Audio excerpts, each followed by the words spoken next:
Hey fellas, it's 265 Chevy here. I know it's been a while since I made a video. Roughly going on almost my 5 months. I think the last video I made was April 2nd. I'm pretty sure most of y'all know that my mom died, and really just haven't really felt like making any videos or anything. Um, um, so I figured I would, came out here and cleaned up. We just got back from Arkansas about 3 days ago. We had a, I guess you call it a vacation or whatever, planned before my mom died. So we decided to go. I was going to lose the money that I invested and everything else. So plus it was, figured, a good time to get away and kind of clear your head and everything. But it's been hard. I'm not gonna say it. Nah, I mean, my mom was like a person that if you went and talked to her, she always told you the truth, if you liked it or not. You know that she loved you, but she didn't hold no punches. I mean, if you were wrong, she thought you were wrong, she would tell you, you're wrong. So I always had a person that I could go to confide in or whatever and talk to, and to see what she would think, and you know, see if she agreed with me, or the way I was looking at things might have been the wrong way, and sometimes she didn't, sometimes she didn't. I mean, mom was a person that always had my back. 54 years of living, and if I got in trouble or with the law or whatever, mama never asked any questions. She always came in to my aid and helped me out with however she could. So, and plus I seen her every day, and that's the hardest part. you know Still living at the house. I mean, we still going through the succession, and we already read the will. My mama gave me the house, and took care of my other brother. My third brother died, and so I mean the family is all fine. There's no arguing, fussing, and fighting or nothing like that. So everybody's content, and sometimes that can get kind of messy. Well, it's not that way. My mama always made sure everybody knew everything up front, how she wanted things, and so all that was always clear before it ever happened. But I just listened to the April 2nd video that I did, and she died on the 21st, and I guess that's when everything started. You know, with the AFib and everything, and but actually, really, what happened to her when she went in on the 20th, she was completely out of it, and I thought when I went downstairs and I found her completely out of it, that she was dehydrated, because a few days she was having diarrhea and stuff like that. And of course, all right then, it was right about Easter weekend and everything. Kind of get a hold of doctors was kind of hard, and try to get a hold of her doctor, and so we did everything that we could there. And finally, I did, and of course they administered medicine or whatever to get to her, and which I did. But the day that I found her, I thought she was dehydrated. Well, come to find out is that she had an infection in her bloodstream, and when we got her to the hospital, they couldn't take blood from her, and so I guess they finally got blood from me and found out she had normal, everybody's body, you'd have anywhere between 1 and 12 type infection in your bloodstream always, apparently, which I didn't know. but she was at 60, which, they started giving her medication. They brought her to ICU. And she was talking and everything after they gave her some, intravenous fluids. She kind of pepped up. I really thought everything was going to be fine. And so I was there till about 8:30. I was talking to her. I said, look, I'm going to go home and go get something to eat and come back, And she said, all right. And I said, well, Mary will come tomorrow morning, which is my wife. And she said, fine, I'll see you in a little while, whatever, I mean, it ain't like she was just up and talking, but, she would talk to you. I mean, you could tell she wasn't feeling good, but she would talk to you. So I got home, started, making me a sandwich or whatever, and, 20 minutes later, I get a phone call from the hospital saying I better come back. She took a turn for the worse, she quit breathing, and so went back. Natty took another blood test, and there her blood infection was up to 100.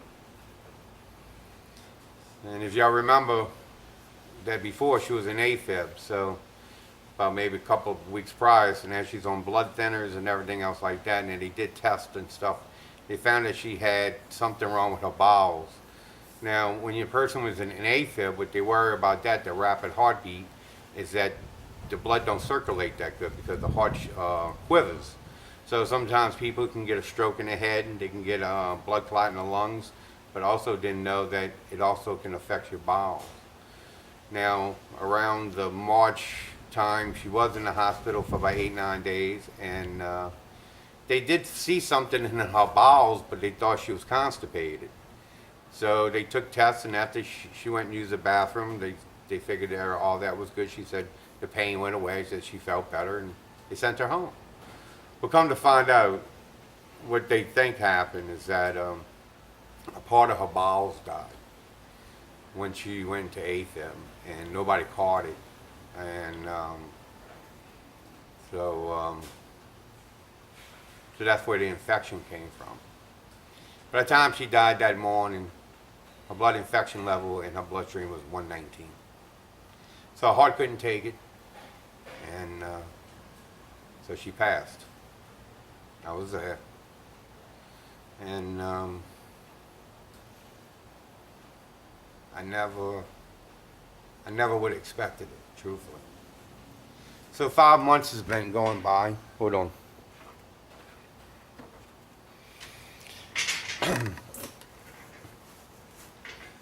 And it's been real hard because I was taking care of her. And I guess I missed some signs or whatever, or, believe me, fellas, I'm not blaming myself, but, I wish I would have, knew more, but I guess I didn't. So, now on a vacation, I had time to think, and my mom would be mad at me for being, I gotta say, depressed, or whatever. So, I mean, I have been working. That's pretty much what I've been doing. Still been going to work, and still been working on the house. I mean, I got some things done that I needed to get done. Kind of just wrap myself in work. Really, I've been really doing too much socially. Been watching some of y'all videos, talking to some friends and stuff like that. Made some. I mean, some things have changed. I didn't want to go in and do anything in my mom's apartment, so I kept it like that for a while. And then the good Lord works in mysterious ways, I guess, because a friend of mine's friend needed a place to stay, and kind of forced me to go up in there and clean it out. And, I mean, he's a rookie fireman, and he was in a predicament that he really shouldn't have been in. He would have probably wound up getting in trouble, and he came all the way from Virginia to follow his career that he really wanted to do, and the roommates that he picked wasn't very good roommates, which come to find out. there was a lot more to that story, but I'm not really going to get into all that. But so me and my wife talked about it. I went down there and cleaned everything. That whole apartment needs to be totally gutted and redone for the amount of money that I need to rent. But I wasn't ready to do any of that. I'm still going through the succession part. I'm still trying to figure out how am I even going to afford this monstrosity. My mama could afford it because she was pretty much locked into everything because of her age and everything. So, you know, so she could afford it by the rent that she charged and charged me and the two other tenants and or one other tenant and her Social Security and stuff like that, plus the amount of money that she saved over her livelihood. So I mean, she was pretty well set. I mean, for me, it's a little bit different. You know, I mean, my mama gave me something. I guess she gave me my retirement for say, but then again, that if I would want to sell it. Well, I don't want to sell it. You know, I want to try to keep it. It's my mom's legacy. She loved it. I love it. You know, I'm gonna try to my ass off to do whatever I can do to keep it. I don't know if it'll wind up that way. You know, so you know, I need probably about $1,100 for that one apartment. I'm only charging about half for him for a year, just so I can get everything clear in my head and find out exactly how much everything costs, and then go in and totally gut the whole place out and then redo it. So I mean, to try to get $1,000, which you can get here in New Orleans because the rent is pretty high. But I mean, you got to be able to offer something for it. You know, you just can't offer at least I'm not willing to offer a hole in the wall. You know, got to give a person a decent place to live. And my mama's place was, you know, old, and you know, but it cleaned up well. But I mean, it definitely needs to be going through and plaster taken out and, you know, re-sheetrocked and painted and stuff like that. But you'll see that on future videos. So I'm kind of making this video to kind of let y'all know where I'm at. I'm gonna start making videos again. I need to get back into the routine of things. I need to, you know, watch a few of my older videos, and a lot of things was about my mom and, you know, I can't do this, I can't do that. Well, she's gone, and I can't change that. So now it's time to live life. My wife's mom's gone, her dad's gone. In 5 years, we lost a lot. Lost Zeke of 13 years. I lost Pressy, which was my cat, of 15 years. So our life has totally changed. It hurts, but life moves on. And watching all the things that's happening in this world today, the problems that I have don't seem that bad, you know, truthfully. With the Las Vegas things, Puerto Rico, poor people in Texas, the poor people in Florida. Everybody goes through trials and tribulations through their life. You got to be strong, and you got to move forward, and you got to do the best that you can. So, I mean, so when we cleaned up my mom's house, we brought a lot of that stuff upstairs. I got to go through a lot of that stuff, get rid of a lot of that stuff. So I'm going to be doing that. I built some security stuff. I'll show you all that in another video in a couple of days. Finished the corner of the house. That's done. Like I said, about a month it took me to go up in there, get everything, my mom's stuff out, give a lot of it to Goodwill, clean it all up, clean all the baseboards and, you know, all the glass and the floors and all that stuff that make this place livable for this guy. I mean, he's a young guy. He's 25 years old. You know, when I was 25, I didn't give a shit as long as I had a bed and a refrigerator to keep my beer and a job, and I was good to go. So I mean that's pretty much how he is. He's gonna be living there for about a year. He said to take him to get everything that he needs to figure out New Orleans and where he wants to try to save up some money so he can do the things that he want to do, and he said it'll take about a year or so. And so I rented that out in August to him. So he's helping. I'm helping him out, but truthfully he's helping me out too. So I mean, because I really didn't want to go up in there and start tearing everything out just because it was my mom's place, and my mom always rented to people that she felt she always could rent it for more, but she always rented it for less to people that needed a little bit more help. So I think she would be happy there.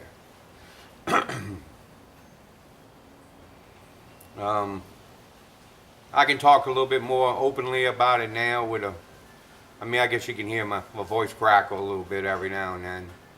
But before, I never really want to talk about it because I always want to, a tear would come to my eye and something like that. The Firebird, still, those are still in the cards. The plan is to do the organization for me, how I normally do things when things really get bad and I feel, right now I got like a hole in my heart. I tackle things by organizing things, organizing my life, trying to figure out ways to get things straight, what I want to do and how I want to do it. And that's what I've been doing. I'm going to finish up all the little small projects that I had was going on before my mom was, got hurt. I mean, not get hurt, but, got sick. And finish those up. Start working on the Firebird right here. I need to get this thing running, maybe not painted, but at least running so I can move it, because there's a lot of work that needs to be done on this house. And I need a garage to do it in, so when it rains and everything, I can't say, well, it's raining today, I don't have time, I can't do it. So, I mean, I got to devote a lot of time to that, and that's when to get one of these cars out of here, and hopefully throw in the motor in the Chevelle, and just wire it up that I could start it, and I can move that also. I can move this out to the front of the thing. A third car is really what I need. We got two cars, but my truck really needs a lot of work. I worked on Mary's car. We use that to go to Arkansas, but I mean, it's a 98. Sooner or later, she's going to need something new or something better. I'm fine with my little 97 Nissan truck. It just needs some work, but I can't be down a vehicle without having. See, before, my mom always kind of took care of that kind of stuff. She never really used a car, so if I needed a vehicle, I had another car. Security-wise, really, didn't have to worry about things like that, and you'll see the security stuff I built. I even burnt myself welding. Safety, fellas, safety. Here I am welding and forgot that, metal gets hot, and I laid my arm on there, and it didn't really hurt that bad. It sizzled. I heard it sizzling like a steak, and it's healing up pretty good. But that's just trying to go too fast and just doing things like I wasn't supposed to do. But you live and learn. You live and learn. So, I mean, like, didn't never have to worry about stuff like that. You went out of town, Mom was always here. She always made sure everything's secure. Made sure, any noises she would investigate or call the police. Well, we don't have any of that no more. It's us. If you're not here, whenever you do leave or whatever, or go somewhere that, can't expect anybody else to take care of your own. In a city like this, or any metropolitan city, whatever you have, people want. It's just the way it is. It's just how life is nowadays. So it's up to you to make sure that you secure your stuff or try to the best of your ability, that other people can't take it. And this is really all I have. So, you know. So I gotta try to keep it so other people can't get it. You know, it's a shame to say, but it's reality. So I've been working on that, you know. So I mean, right now I cleaned up. I mean, I got one more thing to build for the security thing, and all that's built. I mean, I built what, 1, 2, 3, 4 things. I welded, and that was fun because I really never welded before. I mean, I welded a little bit when I went to Texas, you know, in March. I did a little practice welding there. A friend of mine, you know, does a little TIG welding, a little MIG. So, you know, he let me practice with his stuff and kind of gave me some pointers. And watching a lot of YouTube videos, I learned a lot. And so I felt very capable of doing it, and I did it. And it's not perfect, but it's not that bad either, you know, after I kind of got used to it. I mean, I'm not no welder, that's for sure. But I am definitely a good grinder. But on the 10th, I got to go get eye surgery on my right eye. I have glaucoma, and I think some of y'all might know that. Also have diabetes. So got to keep my health up a little bit. But the drops for the glaucoma is not working. So the pressure in this eye is getting a little bit higher and higher. It's not way out of whack or whatever. So I mean, my vision's still 20/20 and stuff like that. So, but they came up with a new type of surgery or whatever, and it's called a gel stent.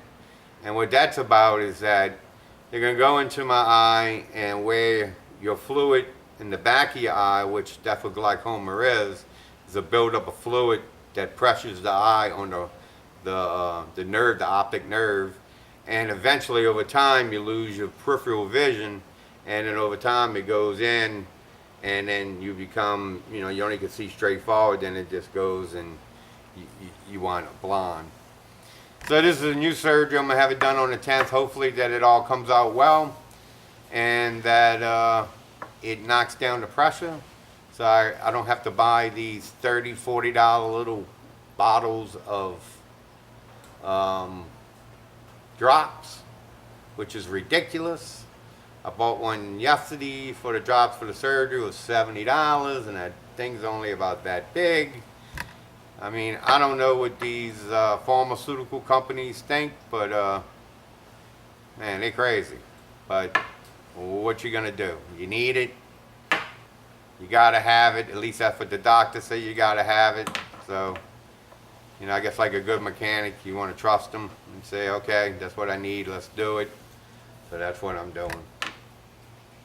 But I'm getting better, fellas. I mean, you know, time. It's always about time. And I know watching some of y'all, you know, I've been watching some of y'all videos. It's been helping. You know, watching y'all projects and stuff like that. You know, a couple of people reached out to me. You know, if I wanted to talk to them, send them a message. And, you know, I really appreciate it. And that was really nice of you. And thank y'all for keeping me and my family in y'all prayers. And but I wanted to make the first video back, kind of tell y'all what, you know, what happened, what was going on, since I can kind of really talk about it now a little better. You know, I was a little bit disappointed about when they found the blockage in my mom, that they didn't really look into that a lot, you know, more, because months in advance. I mean, I guess what the problem is nowadays is that everybody wants to do more with less.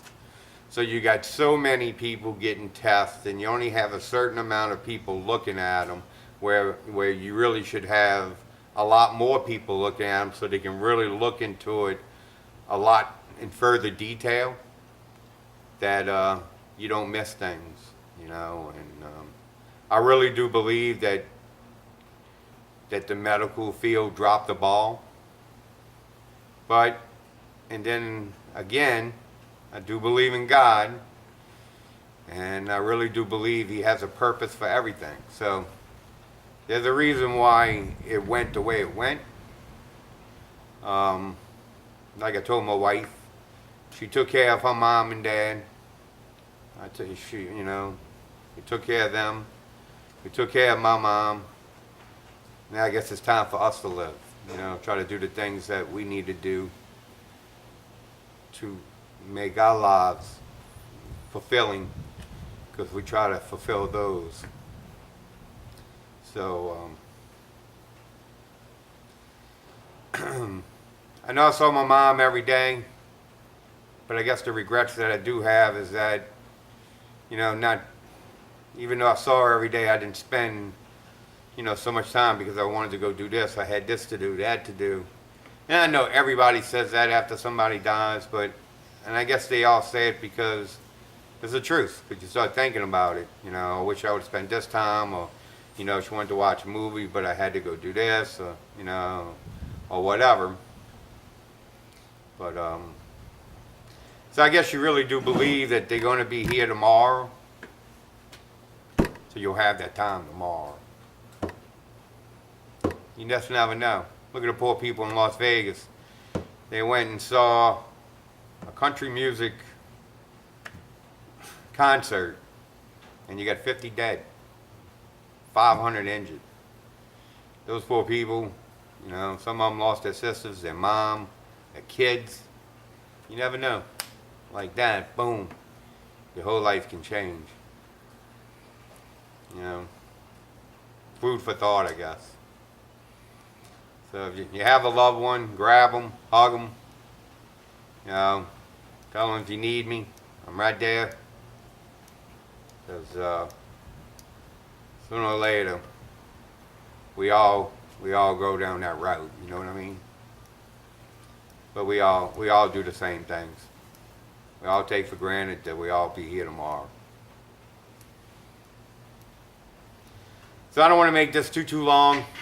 I don't want to get too, how can I say it, mushy or whatever. But been doing a lot of thinking. Gotta change a lot of things. Well, at least I do.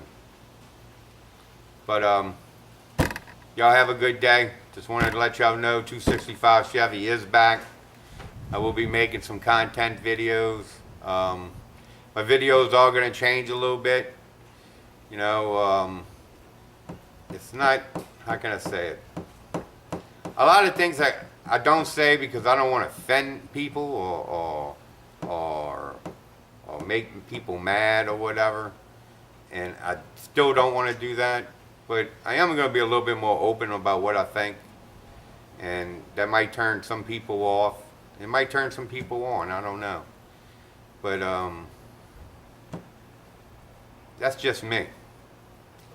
I'm pretty, I've always been a pretty straightforward guy.